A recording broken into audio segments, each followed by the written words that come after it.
My audio now.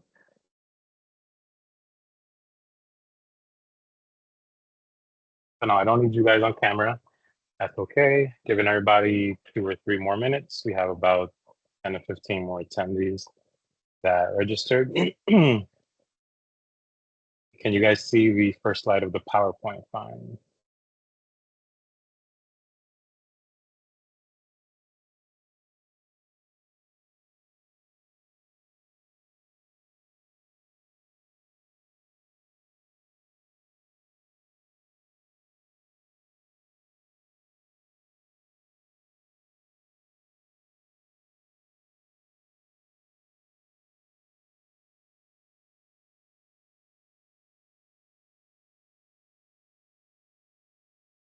Okay, Dr. Lizette, I will refresh right before we start, just in case.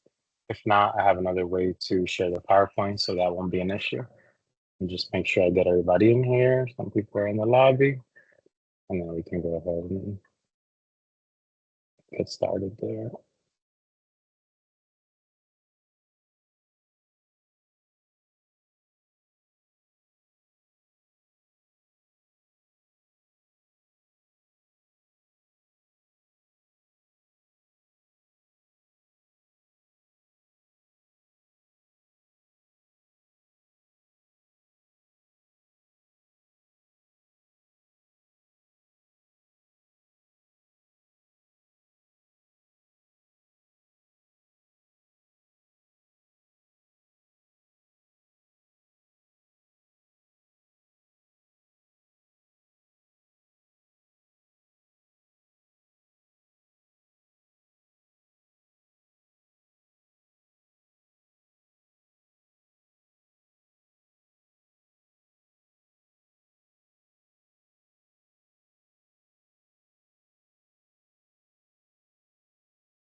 Okay, so we're gonna go ahead and get started. Let me reshare the content and everybody lets me know if they can see it or not. If not, then we will take another avenue for that.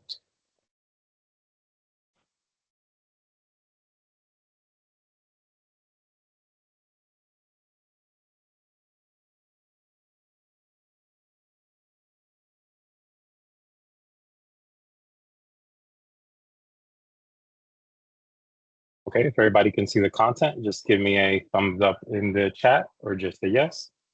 And if so, then we will go ahead and get started.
I'm sorry, I think my mic was muted the whole time. So welcome everybody to the Cybersecurity Awareness webinar for 2024. Today is October 1st. It is the first day of Cybersecurity Awareness Month. Maybe one of my most controversial and important subjects on this matter, just because I feel everything starts with the users. Our users and our employees are our number one threat to our companies and our businesses. And I feel I mean, forever, but mainly since COVID, this is something that we need to take a little more serious than we have in the past. Through my presentation, I'll touch on why and I'll touch on how. So let's go ahead and get started.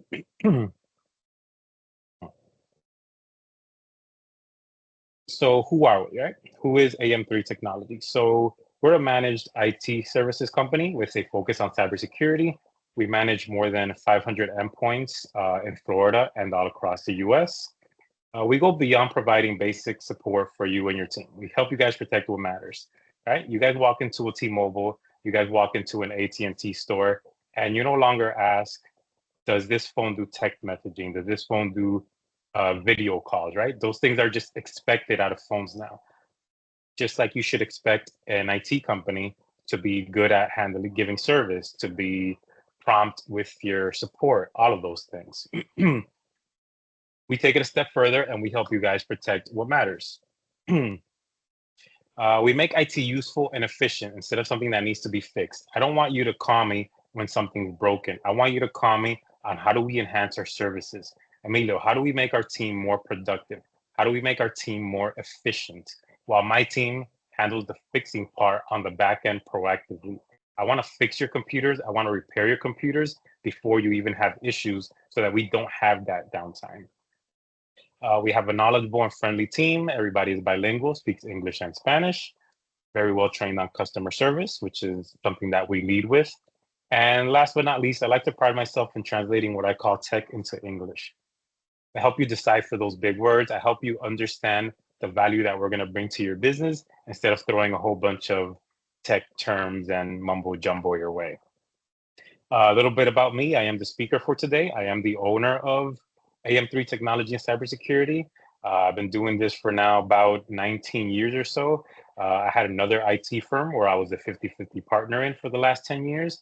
And over the last 2 years, we split and we rolled off to AM3 Technology. I kept some of my team, I kept some of my clients, and now we are focusing on providing cybersecurity and helping them protect what matters. A very brief overview of what else we do. I'm going to start clockwise. So we do help desk support, right? Everything from, hey, my Outlook is slow or I need help on my computer installing this program. So we help monitor everything on your infrastructure proactively. We help with vendor management. If you have an issue with Comcast, no need for you to call Comcast. We'll call Comcast. You focus on your business. We focus on your technology. Then we do business reviews and C-level consulting. Those go hand in hand. So we do the very high level. Let's set a roadmap for your next 6 months.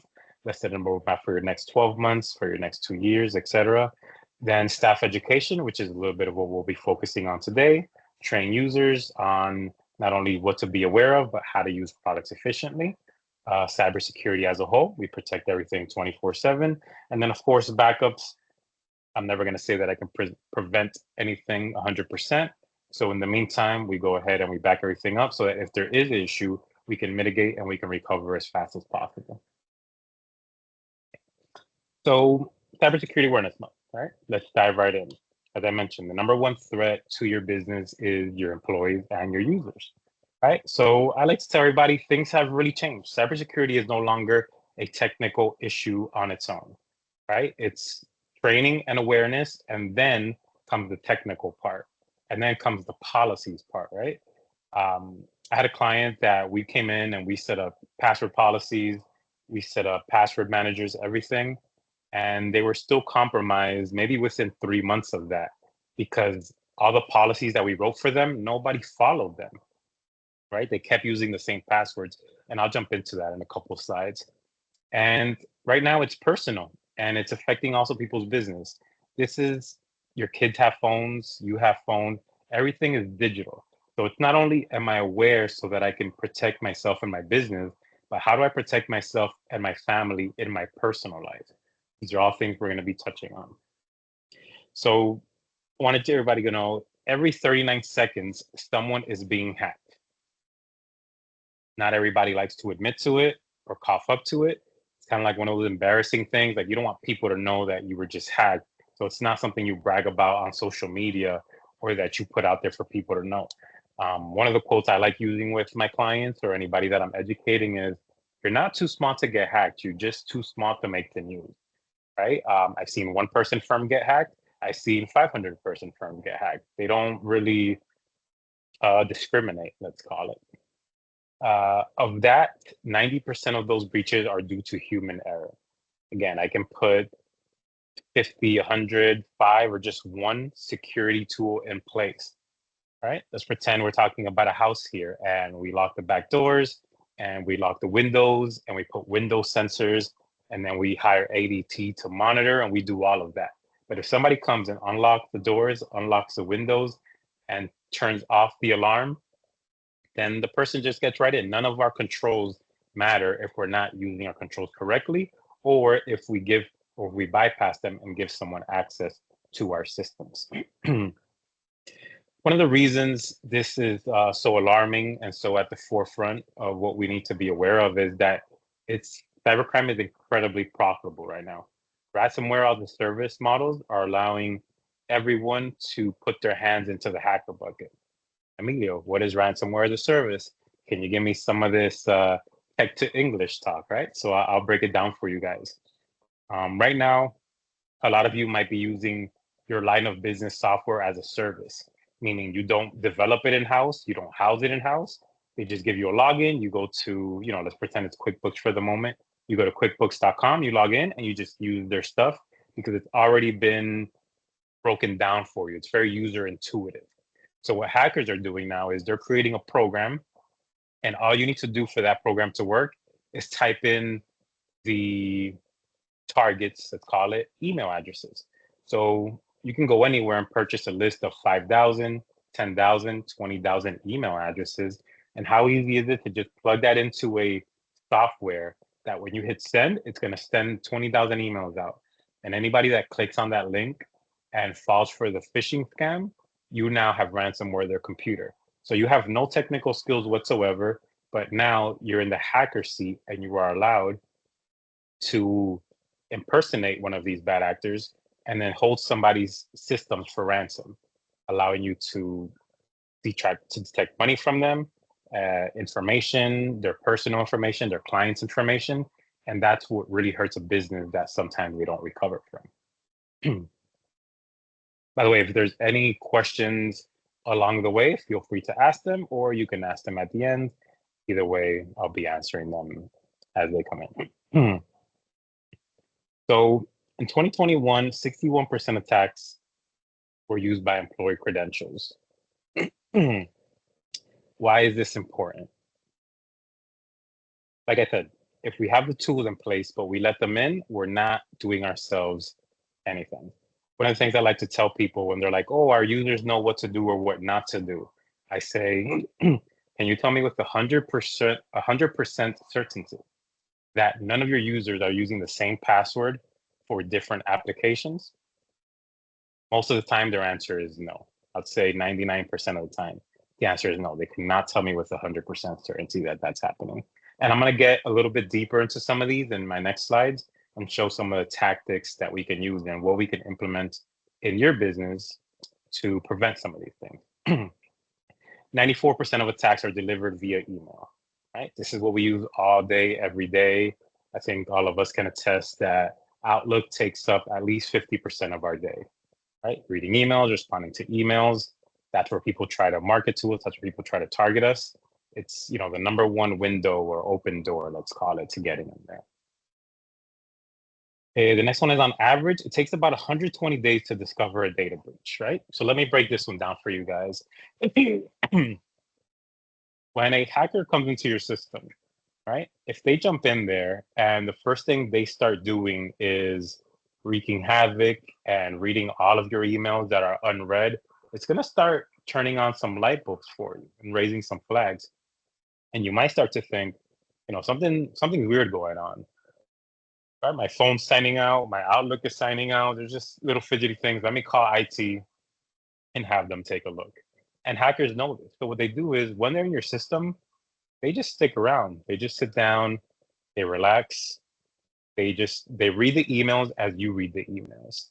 They sit there and they try to plot. All right, who is Emilio doing business with that he either invoices or he sends data to, or they have to pay him or vice versa? And how can I put myself in the middle of that, right? And what they'll do is they'll go and they'll buy a domain that looks like yours, right? So for this instance, I'm going to use myself, and my domain is am3-it.com. So what if they went and they bought am3-iit.com? And if you're reading an email and you glance really quick, it's very hard to catch that they've added the extra I in IT. And if you don't know what to look for, now they can get you. So how they get you is, let's pretend that they've been in my system, right, for 60, 90 days observing who I'm doing business with.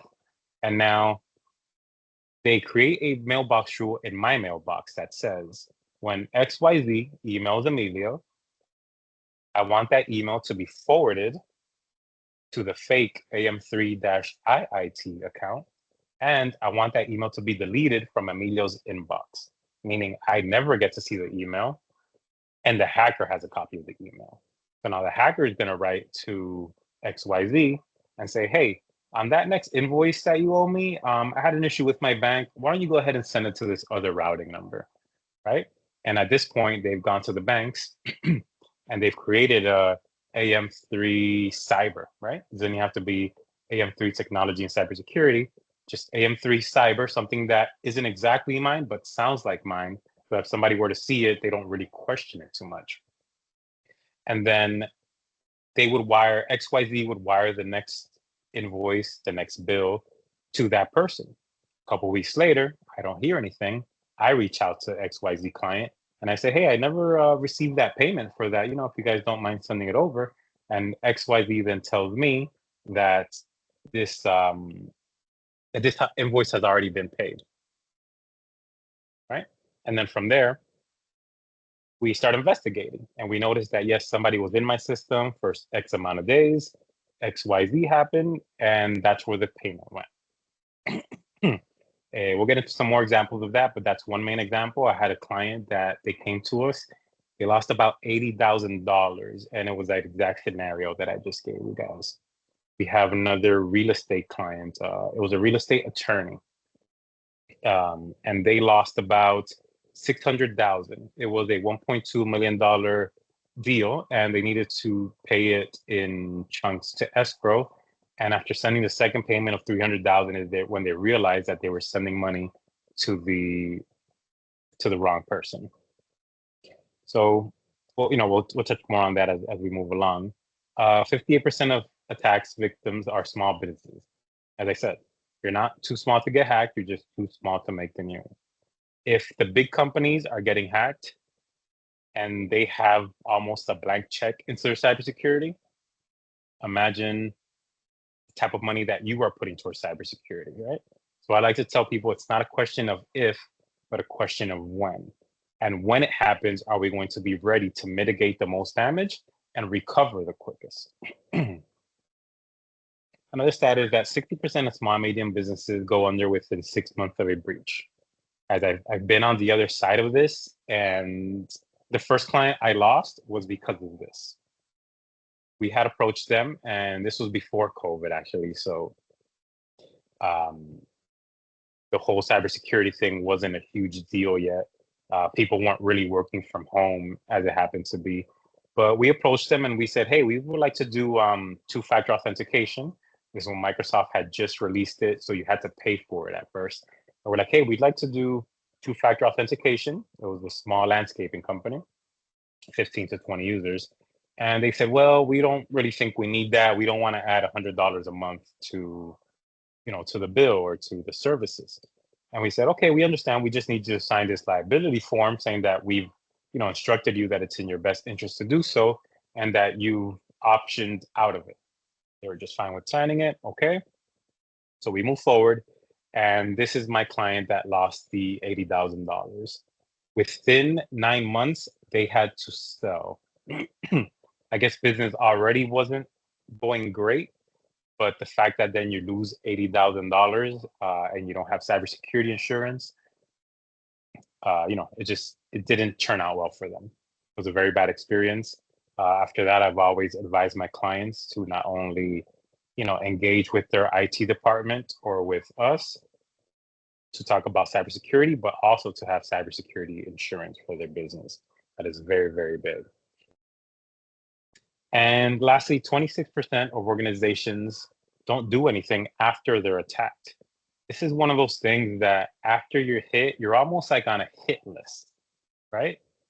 It's like, hey, this person was easy to get to. Let's keep trying. Because chances are that once you're hit, you don't do anything about it. I had a CPA call me. This was about 3 weeks ago. And he said, Emilio, something really weird just happened. And I think I need your team's help. I said, talk to me. His name was Mike. He said, someone just tried to scam me he's a CPA, from my like financial advisor account. I went in to log into my John Hancock and I couldn't log in. And then I got an email that said, no, I'm sorry. He got an email saying that he had an issue with his John Hancock account. He tried to log in with the link within the email and it told him your credentials are invalid. Please call us. He called the number that was in that email. It happened that it was not John Hancock and they were on the phone for 2 hours. He even gave them access to his computer. While they were in there, they installed RMM agents. This is what allows somebody to have remote monitoring and management over your computer. And there's ways that they can hide this so that you can't see it, if you're not a trained IT personnel. They also installed something that even if they deleted the RMM agent, upon restarting the computer, it would reinstall it, right? So they dug it real deep in the registry and then scheduled tasks so that if the person did remove it, it would reinstall itself. So he said after 2 hours on the phone with them, things started to get a little suspicious. So he hung up the phone and then he picked up and then he called 1-800, the 1-800 John Hancock number. And upon being on the phone with them, they let him know that he had a $5,000 wire pending and that on his account records, nobody had talked to him within the last 24 hours. At this point, he knew something was wrong. He picked up the phone and he called us. I got one of my guys on the phone with him right away, and we were able to clean out his computer within an hour and a half or so. So fast forward, I run into him last week at a networking lunch, and he's talking to me, and he's like, man, can you believe this and that happened? I'm like, yeah, I've been trying to train you guys. I've been trying to make you guys aware of this. Would you like to set up a meeting, a one-on-one meeting to discuss how we can protect you in the future? And he was very resistant to the idea. He didn't want to sit down and talk about it. So again, if this is something that happens, they're gonna keep coming for you. Sometimes we think we're too smart to get caught. I think is one of the things that resonates in people's minds, that we're too smart to get caught. But trust me, when somebody's full-time job is to fool you into reading something or clicking on something, and you're 5% of your brain is thinking how to prevent it, they're gonna have the upper hand every single time. Let's move forward. So, Emilio, how do we get in front of this? How do we start to prevent it? How do I start to implement things in my team or within my business that are going to help us, right? The first one, I would say that it's your employees' credentials. We already talked about, excuse me, about how hacked employee credentials is, about 60% plus of the issues that we have in the workspace today. I can't tell you how many times I've walked into a business to do a cybersecurity risk assessment, and I find a Post-it note under the keyboard, under the mouse pad, on the monitor with somebody's password credentials in it. Right? It's almost alarming to me how that comes to be. And then I get on the computer, and if I search for a file called password, remember, this is a business that I've never been into. We maybe just started a relationship within the last week to a month. And I jump in there and I search for passwords and I find a file called passwords, whether it's a Word file, whether it's an Excel file, And again, I'm trained to try to find these things, but I'm not trained to hack you. So somebody that is trained to hack you knows these techniques a lot better than I do. So one of the things is we have to create policies on how users should handle passwords. So that's number one on your list. Create policies on how users should handle passwords, how long passwords should be, what should a password entail, right? So like I said, strict password policies. You can't save passwords to browsers. I know it's very convenient. By the way, let me preface this a little bit with this message. A lot of people don't like when I say it, but security is intrusive. and security is not convenient. We try for our clients to make it as convenient as possible and as less intrusive as possible, but it just is, right? You have to do 4 things or 3 things just to get one thing done. It's just the nature of the beast of where we are. And again, we try to make it as seamless as possible. We try to do single sign-on, which meaning you can use not the same password, but you can use one password for different things. And I'll touch into what that means. But yeah, we need to implement different strategies. And sometimes people don't like it. They say, do I have to do all of this? And I say, yes, unfortunately, for now, we do have to do all of this. So again, first, we create a strict password policy. Your password can't be your kid's name, the year they were born, and then your dog's name, right? Think about how many people's Facebook profiles have their kid's name somewhere. Think about how many people's Facebook profiles have their pets' names. Maybe the year that the person was born, that their kid was born, that their uncle was born. So what hackers do when they're investigating you is they go through all of that and they scrape your Facebook profile and they put in whatever keywords they have to put in, and then they have their system automatically churn through passwords, different passwords combination, right? Date of birth, kid's name, special characters, dog's name, date of birth, marriage date, special characters, just everything. There's a computer that does this at such a fast rate that, it's what they call brute force attacks, pretty much, when they try to force themselves with your password and things like that.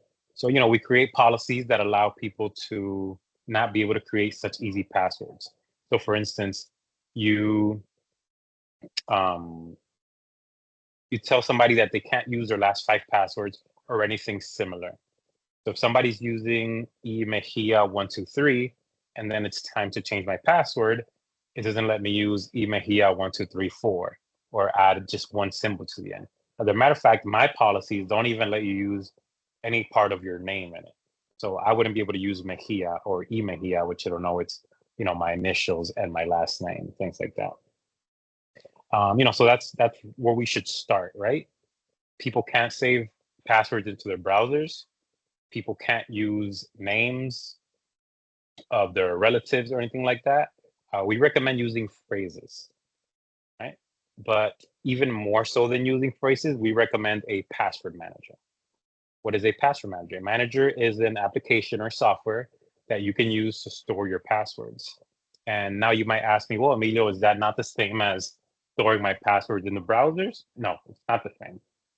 The reason it's not the same is because in your browsers, the passwords are stored as clear text. So I have a program that if I'm on your computer for 30 seconds, I can retrieve all the passwords in your browsers. All I got to do is plug in my USB, double click, I have everything. If somebody sends you that through email and gets you to click on that, they now have all the passwords that were saved in your browsers. And think of anything else that when you automatically input into your browser, it says, hey, would you like to save this for future use so that it can autofill? So anything you have with that is saved in your browser. So what a password manager does is it gives you access through your browser, but you always have to authenticate into your password manager. So what I tell people is, what are we going to do? We're going to remember one difficult password, right? We're going to remember that one difficult password in the password manager. And then after that, you have access to all your other passwords. And from there, you can usually just copy and paste them into the website, whether it's on your phone or whether it's on the website itself. And the last one is 2FA and MFA, two-factor authentication, multi-factor authentication, anything and everything that has this ability, I want you and your team to turn it on. Again, a little intrusive. Yes, you have to do a second step, but this is one of the main deterrents from keeping hackers out. It's not fail-safe. There's ways that hackers get around it, but at that point, they have to be pretty determined, right? Or you have to fall for things twice. You have to fall for giving your password and the 2FA. Again, I'm not saying it doesn't happen. It happens very, very often, but it does give you one more layer of security. Another thing is always think, is this secure? Whatever I'm doing, is it secure? What am I putting my password into?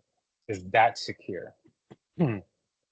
This new policy that we're creating here at work am I thinking security first for that policy? Is the process that I'm creating for this policy allowing me to have extra security? What am I vulnerable with when I'm creating this policy? That's just the mindset that we need to have moving forward. Okay, so let's get into some more tips and tricks. Sorry. As I mentioned before, phishing, email scams, and BEC, which is business email compromise. When they get into your business email and they use that to start logging into other things or start to try to retract information from the business. I gave you guys a couple examples. They're mostly the same. They log in, they kind of supervise what's happening. They see when they have a good opportunity to go after a client, and then they go after the client. You guys don't have to try to zoom in. I have the next slide with exactly what's on that laptop, and I'm going to dissect it and show you guys exactly why or what's not happening. Okay, so this is the phishing sample one. So let's start from the top, right? The from is the most manipulated field in a phishing email. Why? I can go to Comcast right now. I can go to Gmail. I can go to Hotmail. I don't know who else to, I don't know if Yahoo and AOL still do emails, but I can go to any of them and I can say that my name is, I'm going to pick on you, doctor. I'm going to say that my name is Dr. Lizette, right? And when I email you, I can say Dr. Lizette of Nova University. And unless you were to click on details and expand, so right now, the screenshot that you're seeing is because it's expanded, where it says, CRVDGI, it's expanded. But if it wasn't expanded, it would just say, for this instance, Dr. Lizette of Nova University. And then my subject could be, I need your new user credentials or something to one of my students. I need your new student's credentials. If you don't expand it, you don't see what it fully says. So if I go to Gmail, Comcast, Yahoo, Hotmail, I can say that I'm anybody because they're not doing any type of verification for that, right? The only way to verify is the domain. So here you see that it says at Comcast.net. So if you see Dr. Lizette of Nova at Comcast, and then some jibber jabber in the front, and at Comcast.net, at gmail.com, at this or that. And you don't see that it says Dr. Lizette at nova.edu, right? Or whatever the domain is. Then it's not legit. If the person doesn't purchase a domain, then there's no way to verify them. And this is why a lot of times I tell businesses to not do business with a Gmail account because anybody can impersonate it. Let's pretend that I was using EmilioAM3IT at gmail.com. And now somebody comes and creates Emilio M AM3IT at gmail.com and emails you, and they put things that look just like me and my signature and everything. And now to you, it's me because there's no way that Gmail is going to say it's not them. That's number one. And then how do you know, right? If the domain is always Gmail, how do you know I just didn't create another email account and that I'm doing that to bypass having to pay for a business account? So that's the very first thing you want to look up when you get an email and you're suspicious of it or questionable, or right now, I just say it should be best practices. Expand the details of the email, look at the from, read the whole email address, and make sure that that's the person that you usually do business with or that you might be expecting something from. The next thing to look at is the subject, of course, see if that's something usual that you do business with. The third thing to look at is the to. Does it exactly say your name? Is it blank? Are you BCC'd? That should start to raise some type of flag, or at least, turn on the spidey senses, let's call it.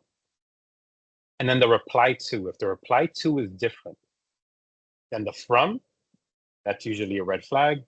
In the reply to, you should see exactly who it's coming to. So when you name an account, I can name it Dr. Lizette at Nova University. But that doesn't mean that's what my email is. That's just what I named it. So if you look at the reply to, it'll also tell you what the email is in case you miss it at the top from field. Okay, so once we're done with the details, we get into the body of the email. So how do we spot certain things? Fonts, grammar, things that are capitalized that shouldn't be capitalized. Here you'll see the dear member. Sometimes when somebody's addressing you, it should have dear in your name, meaning that it wasn't an automated system. Not saying that to always, but that's sometimes something to look at. Here, if you see in the bottom where it says please sign into your account at, you see that the font changes. This is because a lot of times they'll use a lot of copy and paste or certain AI, and it might miss a thing here or there. And remember, they send this out in bulk. They send this out in 5,000, 10,000, 20,000 increments because it becomes a numbers game for them, right? They might not get you, but they just need to get 2 out of those 10,000, and that might be enough food for the labor. One of the other things you want to look at is the link. If it has a link in it, hover your mouse over it. If you hover your mouse over a link, whether it's a hyperlink or a regular URL, it'll tell you the exact address that it's trying to go to. Now, does that address make sense from the person that's emailing you, right? In this case, Bank of America is emailing me, and then I hover over the link and it has nothing to do with Bank of America. How should I approach that? What should I do? Those are the type of things that we need to start talking to our users about and also thinking about ourselves. Again, grammar, you see a comma maybe where a comma is not supposed to be. A lot of times these emails are happening from overseas. So, the language words might be backwards, but now that there is AI, they're getting a little bit better with that because now they can plug their email into an AI tool and they can fix grammar. It won't fix font sometimes, but it'll fix grammar. So you got to know the things to look out for exactly because it's not so easy to spot these. And remember, these guys' full-time job is how do I trick you tomorrow? I'm playing defense, they're playing offense. It's very difficult for me to try to predict the attack that they're coming with tomorrow. So I'm always playing defense while they're playing offense. Okay, so now let's move to another sample. Something else that happens a lot when someone is trying to get into your business or trying to phish you or do any type of email scam is urgency, right? As I mentioned before, Mike, the CPA, your account is locked out. If you don't reach out to us, XYZ, right? It'll be locked out forever. You're gonna lose your funds, something. It's always something very urgent that makes you stop thinking, wow, sorry, rationally, right? Oh, I'm gonna have to make decisions very fast. What do I do? So here you'll see some examples. We've received instructions to delete your account. You'll process your request within 24 hours, right? So already you're like, wait, what account are they deleting and why I only have 24 hours? All features associated with your account will be lost. Okay, now, now you're starting to panic a little bit. You don't know exactly what to do. It has a link there. If you see when we hover over the link, it has what's called a shorten link. You can go to some website and you can pay for them to shorten links, but usually companies don't do that. So if somebody's doing that on a questionable email, I would suggest you don't touch it at all. Here you can see when you hover over the link that it's a bit.ly link. And then at the bottom, this one's pretty important. Please do not reply to this message. Mail sent to this address cannot be answered. So it's almost like, okay, you're emailing me and telling me that I need to do something within 24 hours before I lose complete access to it. But then I don't even have a way to reach you to ask the questions that I need to ask about this. So it's like you're telling me that my only option is to click on the link that you sent me. And obviously, we know that the link is not a good link, right? Something from a bad actor. So these are the type of things that we need to look out for. Having an anti-spam filter. Some of them we have that can review URLs. So what happens is this will go through the spam filter before it gets to your inbox. And if the spam filter scans that URL and sees that it doesn't match or that something's fishy, when you get the email in your inbox, it'll have like a red banner. So if you have an IT department, talk to them and ask them, hey, how can we get one of these banners that let us know if an email is external, if it scans the URLs or the websites that come in through emails? That's starting to be very important, right? You don't want to get an email and have to go through a 20-item checklist to see if it's phishing email or not. So what that starts to do is it starts to at least help you. Hey, we found these 2 things already. You double check those 2 things, and then you'll know if this is a good email or not. But at least we went through that first 20 thing checklist, right? That's usually what a spam filter will do for you.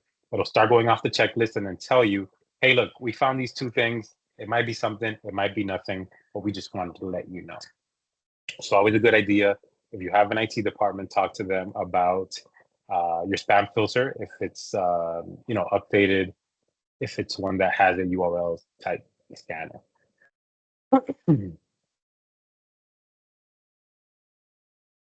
Last but not least, it's developing a cybersecurity culture. That is an environment in your business.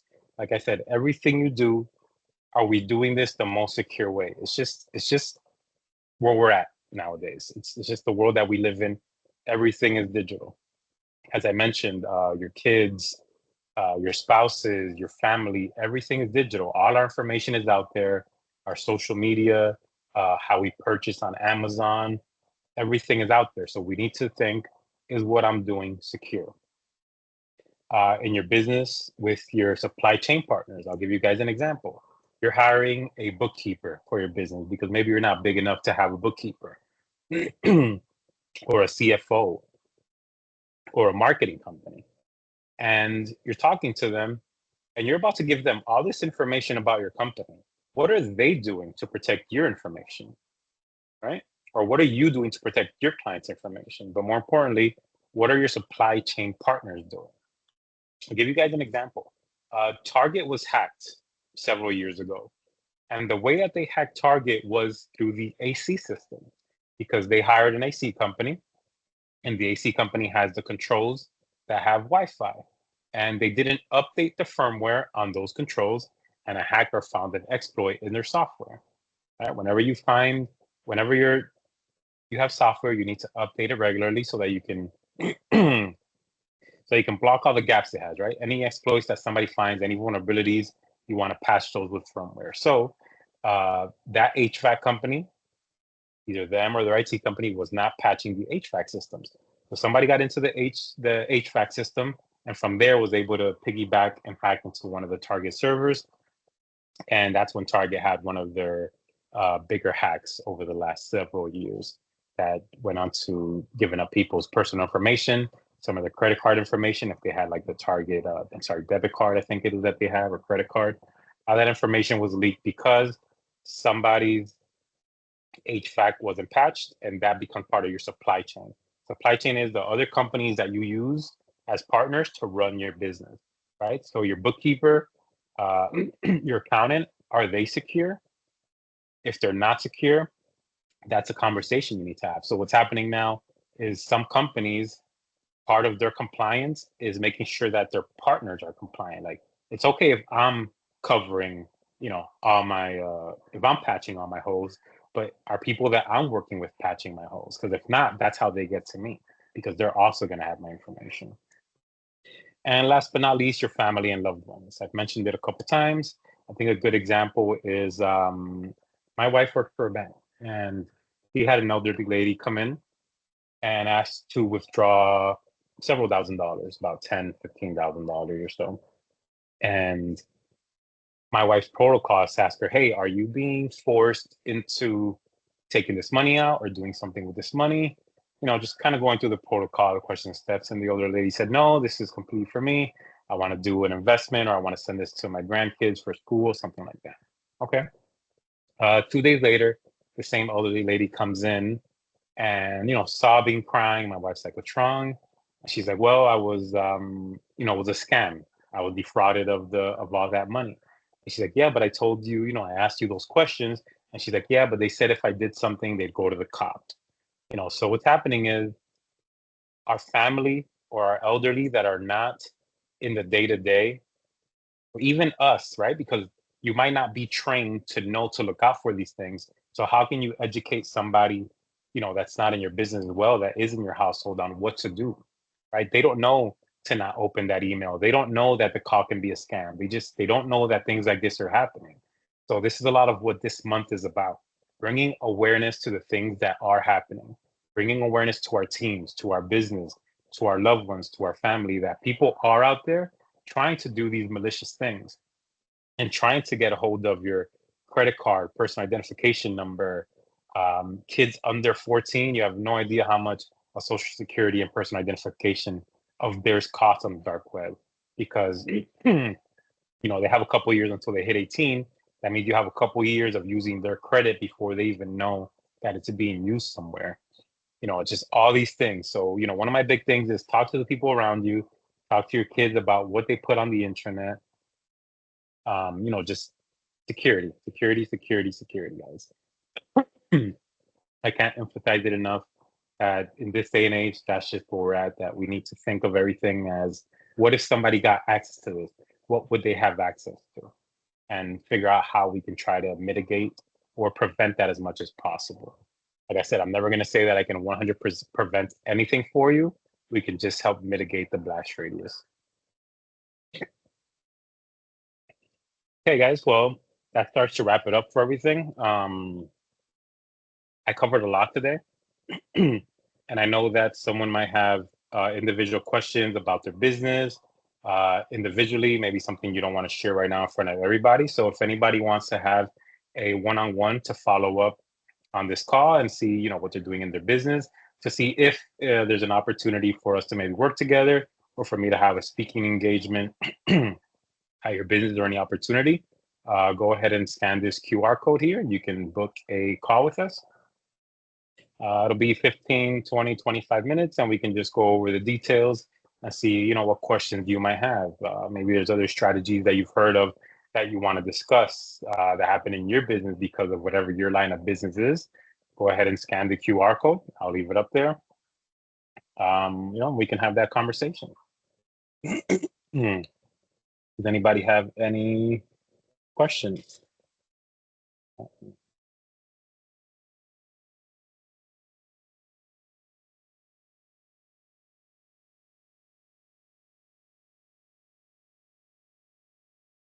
In a second, and I will post the link to that exact URL.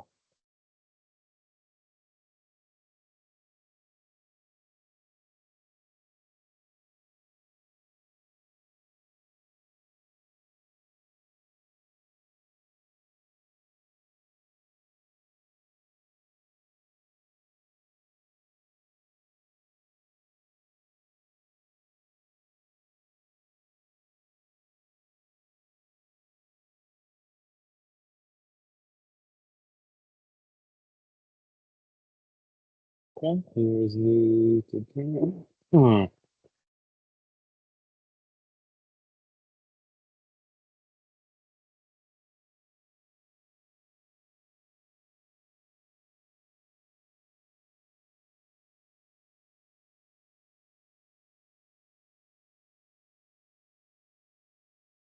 Anybody needs the link to book the meeting, there it is.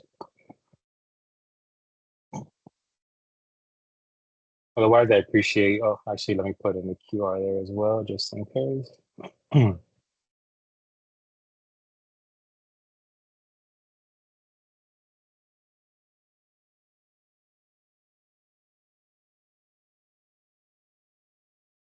Okay.